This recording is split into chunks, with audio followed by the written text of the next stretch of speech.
ओम अज्ञानतिमिरन्धस्य ज्ञानञ्जनशलाखया चक्षुरुन्मीलितं येन तस्मै श्रीगुरवे नमः।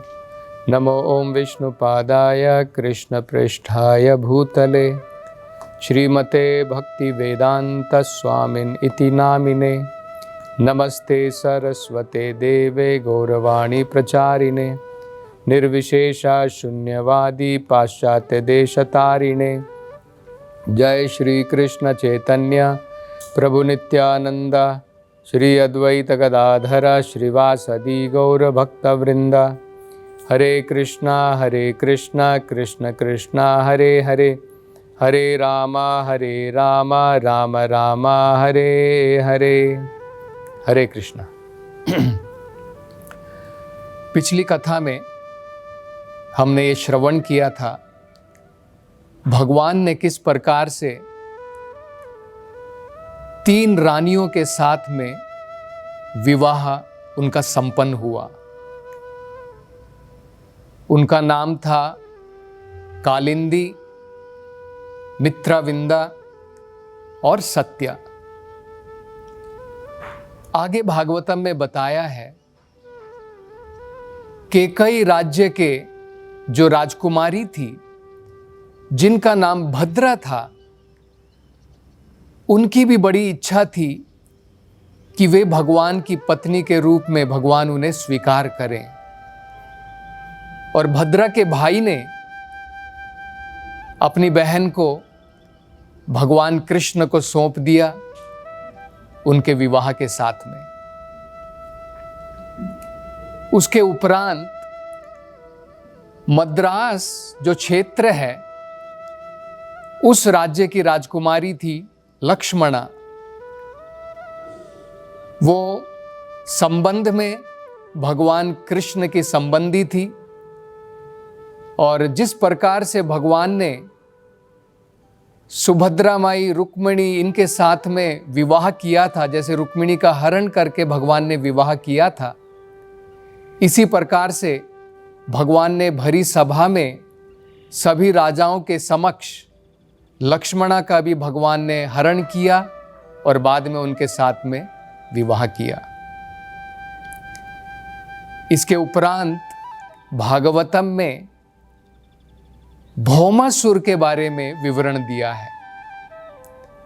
भौमासुर, जिसका नाम नरकासुर भी था, जो पृथ्वी का पुत्र कहलाता था, ये बड़ा ही एक आसुरिक राजा था और उसने जो है इतने अनेकों प्रकार के बल और अनेकों प्रकार की शक्तियां अर्जित करके रखी थी कि देवतागण भी उससे घबराते थे। उसने क्या किया, अपने बल के द्वारा स्वर्गलोक के राजा इंद्र, उसको भी उसने परास्त करके रखा था। स्वर्गलोक में जाकर के उसने वरुण देव की जो छतरी थी, उसके सिंहासन की छतरी थी, वो छीन करके ले आया था और धरती पर लेकर आ गया था। उस समय उसने जो देवताओं में जो उनकी माता है अदिति, उनके कुंडल भी उसने चुरा लिए थे। इसी प्रकार से मेरु पर्वत का जो एक क्षेत्र था, उसके ऊपर भी उसने कब्जा कर लिया था। तो ये सब देखने के पश्चात राजा इंद्र काफी घबरा गए थे और जब उन्होंने देखा कि इस प्रकार से इसने उधम मचाया हुआ है, तो राजा इंद्र, स्वर्ग के जो राजा हैं, स्वयं धरती पर आए और द्वारका में उन्होंने प्रवेश किया और भगवान कृष्ण से निवेदन किया। उन्होंने बताया कि किस प्रकार से इस दुष्ट नरकासुर ने, भौमासुर, अनेकों प्रकार के उसने जो है उधम मचाए हुए हैं। तब कृष्ण भगवान ने तुरंत सुभद्रा के साथ में भगवान अपने गरुड़ पर बैठे और भौमासुर का जो शहर था, जो नगर था, वहां पर स्वयं कृष्ण सत्यभामा के साथ में वहां पर पहुंच गए। भागवत में एक विवरण बताया गया है किस प्रकार से इसका नगर जो था वहां पर पहुंचना किसी के लिए भी आसान नहीं था।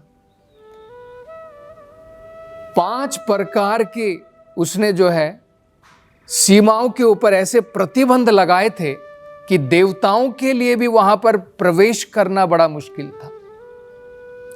सबसे पहले चारों दिशाओं में उसने बड़ी बड़ी जो है बड़े बड़े दुर्ग खड़े किए हुए थे, और ये दुर्ग को पार करना ही बड़ा ही मुश्किल था। अगर कोई व्यक्ति दुर्ग को पार भी कर लेता था, दुर्ग के पश्चात एक और उसने जो सीमा बनाई थी वो थी पूरी नहर की, पानी की। पानी के बाद में एक और सीमा जो उसने बनाई थी, एक प्रकार की जो है एक दुर्ग जो उसने बनाया था वो वायु का था, जिसमें अनेकों प्रकार की जहरीली वायु आती थी। उसके उपरांत उसने जो है बिजली की पूरी पंक्ति बनाई हुई थी, और अनेकों प्रकार से तारों के द्वारा, जैसे हम घर में फेंसिंग बनाते हैं, तारों के द्वारा एक बड़ा जाल बिछाया था। तो दुर्ग को पार करना, फिर पानी को पार करना, फिर वायु को पार करना, बिजली को पार करना, और बाद में जो उसने अनेकों प्रकार की ये जो फेंसिंग बनाई हुई थी, जो बड़ा जाल बिछाया हुआ था, इन सब को पार करने के पश्चात मात्र जो है कोई व्यक्ति नरकासुर तक पहुंच सकता था। तो भगवान कृष्ण वहां पर गए, अपने गरुड़ के ऊपर भगवान वहां पर बैठे हुए थे। तो भागवत में कहा है कि भगवान जब आकाश में गरुड़ के ऊपर वहां पर विराजमान थे तो भगवान अत्यंत ही सुंदर सुशोभित हो रहे थे। और वहीं से भगवान ने किस प्रकार से अब इस भौमासुर की नगरी का भगवान ने जो है विनाश करना प्रारंभ किया, उसके बारे में भागवतम में वर्णन किया है। सबसे पहले भगवान ने क्या किया, गदा के द्वारा भगवान ने जो है उसके चारों दिशाओं के जो किले थे, जो दुर्ग थे, भगवान ने उसको तोड़ दिया, बिखेर दिया। और अपने बाणों के प्रहार के द्वारा जितने भी वहां पर सैनिक गण थे सबको तितर बितर कर दिया, सब जो है वहां से भाग खड़े हुए। उसके बाद में भगवान ने जो बाकी की जो सीमाएं थी, जैसे पानी की नहर थी, जहरीली गैसें थी, वायु थी, वहां पर बिजली थी, और अनेकों प्रकार के तारों के द्वारा जो उसने जाल बिछाया हुआ था, इन सब का खंडन भगवान ने अपने सुदर्शन चक्र के द्वारा कर दिया। और बाद में भगवान ने अपना शंख का नाद किया कि अब भगवान जो हैं उसकी नगरी में प्रवेश कर चुके हैं। तो जब भगवान ने इस प्रकार से शंख का नाद किया तो भागवत में कहा है, ऐसा प्रतीत होता था मानो जैसे शेर जोर से चिंघाड़ता है और उसका शब्द जो है पूरे जंगल के अंदर में सुनाई देता है। इसी प्रकार से भगवान का नाद जो है, शंख का नाद, तीनों लोकों तक फैल गया। और इसके कारण उस पानी के अंदर में भौमासुर का एक सेवक था जिसका नाम था मुरा राक्षस। तो ये जो मुरा असुर था, इसके 5 मुख थे और ये पानी के अंदर में रहता था। तो काफी दीर्घ काल से वहां पर सो रहा था, और जब भगवान का उसने नाद सुना, शंख का नाद सुना, तुरंत जो है अपनी नींद से जाग गया। और जब व्यक्ति नींद से जाग जाता है, कोई उसको उठा देता है तो क्रोधित हो जाता है। तो क्रोध में आकर के वो बाहर निकला और उसने देखा कि भगवान अपने जो है कृष्ण अपने गरुड़ के ऊपर वहां पर विराजमान है। तो भगवान की तरफ जो है लपका। सबसे पहले उसने क्या किया, उसके पास में जो त्रिशूल था, भाला था, उस भाले को उसने जोर जोर से घुमाया और भगवान के गरुड़ के जो उनके भगवान के जो वाहन थे गरुड़, उनके ऊपर उसने जो है जोर से प्रहार किया। तो भगवान ने जब देखा कि गरुड़ के ऊपर इस प्रकार से प्रहार किया गया है, तो भगवान ने अपने बाणों के द्वारा उसके भाले को, उसके त्रिशूल को तोड़ गिराया। तो अब ये है जो असुर था, मुरा राक्षस, अब इसको और ज़्यादा गुस्सा आ गया। अपने 5 मुखों के द्वारा उसने जो है अग्नि प्रज्वलित की, और बताया जाता है कि उसको उसके चेहरों को देखना भी बड़ा मुश्किल था, क्योंकि उसके इन चेहरों के ऊपर से सूरज की भांति कांति निकल रही थी। इतना प्रकाशमय था कि व्यक्ति को अपनी जो है चकाचौंध इतनी हो जाती थी कि आंखें बंद करनी पड़ जाती थी। तो इस प्रकार से जो है उसने अपने मुख के द्वारा अग्नि प्रज्वलित की। भगवान ने अपने सुदर्शन चक्र के द्वारा उस सारी अग्नि का भी विनाश किया। बाद में अब ये जो है बिल्कुल बौखला गया।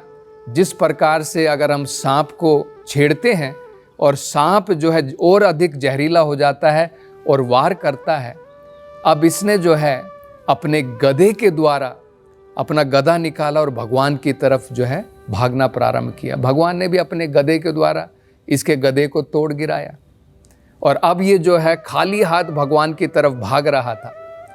तब भगवान ने जो है इसके 5 सरों को उसके धड़ से अलग कर दिया, और उसका शरीर जो है पानी में इस प्रकार से गिरा जैसे पर्वत के ऊपर जब बिजली चमकती है और पर्वत टूट जाता है और समुद्र में आकर के गिरता है, ठीक इसी प्रकार से ये राक्षस जो है मृत होकर के उस पानी के अंदर में अब गिर गया।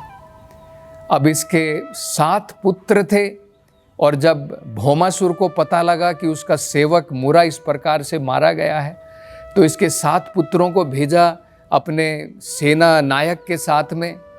तो भगवान कृष्ण ने उसी प्रकार से जैसे मायासुर का भगवान ने उसका वध किया था, भगवान ने इसी प्रकार से उनके पुत्रों का भी वध किया, और उनकी सारी सेना को भगवान ने जो है वहाँ पर परास्त कर दिया। इसके बाद में भौमासुर अत्यंत बौखला गया, और वो स्वयं अब जो है अपने महल से बाहर निकला और भगवान के ऊपर जो है उसने प्रहार करना प्रारंभ किया। उसने भी सबसे पहले भगवान के गरुड़ वाहन के ऊपर प्रहार प्रारंभ किया। तो अब ये जो है मुरा राक्षस तो मारा गया था। अब भौमासुर ने क्या किया था, उसके पास में अनेकों मतवाले हाथी थे। इन मतवाले हाथियों को जो है जैसे मानो भांग पिलाई जाती है, तो मदिरा का भांग का पान करने के बाद में वो और ज़्यादा मतवाले हो जाते हैं। तो इतने मतवाले होने के कारण अब ये जो है भगवान की तरफ उन्होंने जो है लपकना प्रारंभ किया। तो भागवत में कहा है कि जिस प्रकार से गरुड़ एक सांप के ऊपर वार करता है, ठीक इसी प्रकार से भगवान के जो वाहन जो गरुड़ थे, उन्होंने अपने पंजों के द्वारा, अपने पंखों के द्वारा इन हाथियों के ऊपर वार करना प्रारंभ किया। और हाथी के ऊपर जब जैसे महावत बैठ कर के ऊपर से अंकुश लगाता है और हाथी जो है और ज़्यादा मतवाला हो जाता है, ठीक इसी प्रकार से जब गरुड़ देव ने अपने पंजे के द्वारा उसके सर के ऊपर इस प्रकार से वार किया, तो उसको ऐसा प्रतीत हुआ मानो अंकुश उसके ऊपर लगाया गया हो, और उसके कारण ये हाथी जो है और ज़्यादा मतवाले हो गए और जोर जोर से चिंगाड़ करके जो है भगवान की तरफ वो भागे। तब भगवान ने जो है प्रहार करके अपने सुदर्शन चक्र के द्वारा इन सारे हाथियों को भी मार गिराया। और बाद में अब ये जो है इसके सारे जितने भी सैनिक थे सबको मार गिराया। अब भौमासुर या नरकासुर जो था, अब वो अकेला वहाँ पर बाकी रह गया था। उसने सबसे पहले अपना त्रिशूल निकाला और भगवान के ऊपर प्रहार करना प्रारंभ किया। भगवान ने उसके त्रिशूल को भी काट दिया। त्रिशूल के बाद में उसने बाण निकाले, भगवान ने उसके बाणों को भी काट दिया। अपना गदे के साथ में अब भगवान के ऊपर उसने प्रहार करना प्रारंभ किया। भगवान ने उसके गदे को भी तोड़ दिया, और बाद में भगवान ने जो है अपने बाण के द्वारा नरकासुर का सर भी जो है धड़ से अलग कर दिया, और नरकासुर भी जो है धड़ाम से करके जमीन के ऊपर आ गिरा। जिस प्रकार से मानो बादल इस जमीन के ऊपर आकर के पर्वत के ऊपर गिरते हैं, ठीक इसी प्रकार से नरकासुर का भी इस प्रकार से वध हो गया। इसके वध होने के पश्चात जितने भी देवी देवता गण थे जो आकाश से ये सब दृश्य देख रहे थे, क्योंकि सारे देवता गण भी परेशान थे, वो भी सोच रहे थे कब जाकर के इस भौमासुर का, नरकासुर का वध होगा। और भगवान ने जो है जिस प्रकार से एक बच्चा खिलौने को तोड़ देता है, ठीक इसी प्रकार से भगवान ने जो है इस असुर का वहाँ पर वध कर दिया। तो सारे देवी देवता वहाँ से प्रसन्न हो गए और वहाँ से जो है उन्होंने फूलों की वर्षा भगवान के ऊपर वहाँ पर की।